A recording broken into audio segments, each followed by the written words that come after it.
Ես Հայաստանում որպես այդպիսին իշխանություն չունեմ, իշխանություն ունի ժողովուրդը, որը պատվիրակել է այդ իշխանությունը ինչ-որ մի ժամանակով, ինքը կորոշի ինչ ժամանակով ինձ։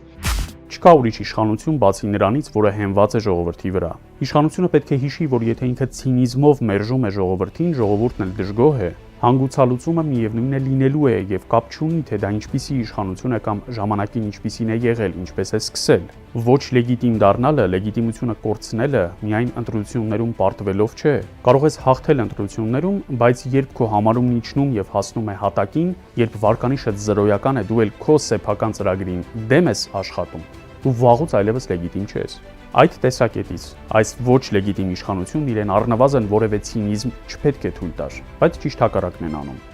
Կառավարությունները կարող են որոշակի ազդեցությունների ենթարկվել, բայց այնուամենայնիվ շատ դժվար կլիներ պատկերացնել, որ Հայաստանի պես երկիրը իր արքետիպային արմատներով, իր բացառիկ համաձուլվածքով, իր պատմական եւ ներկա հավակնություններով հնարավոր կլիներ մտցնել թշնամական կառավարման ռեժիմի մեջ։ Բացարձակ ինքնիշխանություն չկա, Միացյալ Նահանգները եւս չունի բացարձակ ինքնիշխանություն։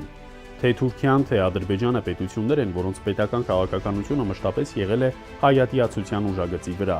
Այդ պետությունները պարբերաբար աշխարհին ներկայացրել են հայ ժողովրդի համար ամենածայրահեղ վատը եւ մեր հավակնությունների բացարձակ ժխտողներն են։ Այս իշխանություններն արդյունավետ չեն։ Խնդիրն այն է, թե ինչպես դուրս գալ այս իրավիճակից։ Երբ ասում ենք, որ իշխանությունը պետք է հեռանա, հասկանանք ինչպես։ Ինչումները պիտի հնչեն, դրանց պատասխանները պետք է հասկանանք ճշգրտորեն։ Վերջին հաշվով հայ ժողովուրդը պետք է կայացնի իր վճիռը։ Բոլոր ժամանակներում խոսակցություններ են եղել, թե իշխանություններն ամեն ինչ կարող են անել, իսկ մարդիկ ոչինչ, բայց դրանք ոչ արհեստավարժ խոսակցություններ են։ Իշխանությունը բոլոր ժամանակներում պատկանում է միայն եւ միայն ժողովրդին։ Ժողովուրդն է այդ իշխանության կրողը եւ որևէ կապ չունի ովքեր են իշխանավորները։ Ժողովրդի դեմ կարող են ժամանակավորապես բռնաճնշումներ գործադրվել, բայց որքան դրանք շարունակվեն, այնքան ցավագար է լինելու հանգուցալուծումը։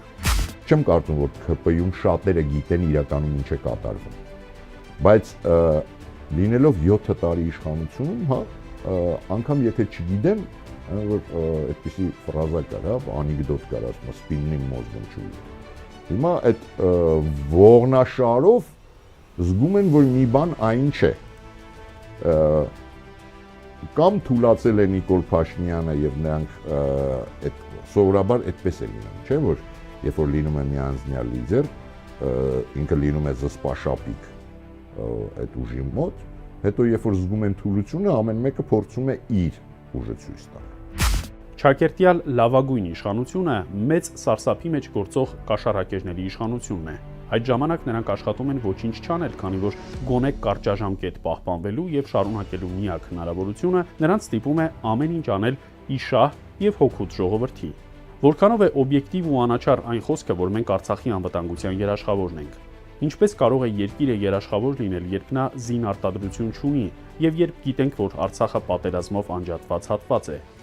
Ինչ երաշխիքներ է ի վիճակի տալ այդ դեպքում։ Ինչպիսին կարող է լինել իրավիճակը, երբ անվտանգության մի համակարգից համարյա թե փորձում ենք դուրս գալ եւ հայտարարում ենք, որ կմտնենք մեկ այլ համակարգ, երբ գիտենք, որ չենք մտնելու։ Ստեղծված իրավիճակն աբսուրդին մոտ իրավիճակ է, թե մեկը, թե մյուսն անհասկանալի են։ Խաղաղության հասնելու միջոցները տարբեր են։ Մեկը խաղաղության հասնում է ռումբեր գցելով, հա, մեկը խաղաղության հասնում է իր հարևանների հետ լավ հարաբերություններ կարգավորելով, իսկ մյուսը խաղաղության հասնում է ստեղծելով գործոն, կայուն, իրապես գործոն անվտանգության համակարգ, հենված եւ սեփական ներուժի եւ մեր դեպքում Սփյուռքի, ստեղծում է ռազմական եւ ռազմաքաղաքական դաշինքներ, ձեռքի բերում դաշնակիցներ, դաշնակիցների շահերը բերում իր տարածք եւ ստիպում դաշնակիցներին այդ շահերը այդ թվում նաեւ ռազմական ուժով պաշտպանել, ինչպես օրինակ անում է Իսրայելը, հա, եւ այս տարբեր միջոցները կարող են լինել, բայց չի լինում խաղաղություն միակողմանի զիջումներով։ 30 տարվա ընթացքում իշխանափոխություններ ու փոփոխություններ են եղել, ժողովրդի ճնշմամբ ուժ եւ էներգիա է պարպվել եւ օգտագործվել։ Օլիգոպոլիաներ են ունեցել, երկրի ընթացքը որևէ կերպ ժողովրդի իրական շահով չի առաջնորդվել։ Իշխանություն ունեցող շատերի միակ էրոգեն գոտին էլ եղել է դրամապանակը։ Նոր չէ, որ այդպես է դարձել։ Ժողովրդի կամքը հաշվի չառնելու հետևանքը մտահորիզոնի սակավ լինելու պատճառով ոչ մի իշխանություն էլ երբեք չի հասկացել այս մեկը առավելևս։ Որոշիր հարգելի քաղաքացի, թե որ երեսն է ճիշտ։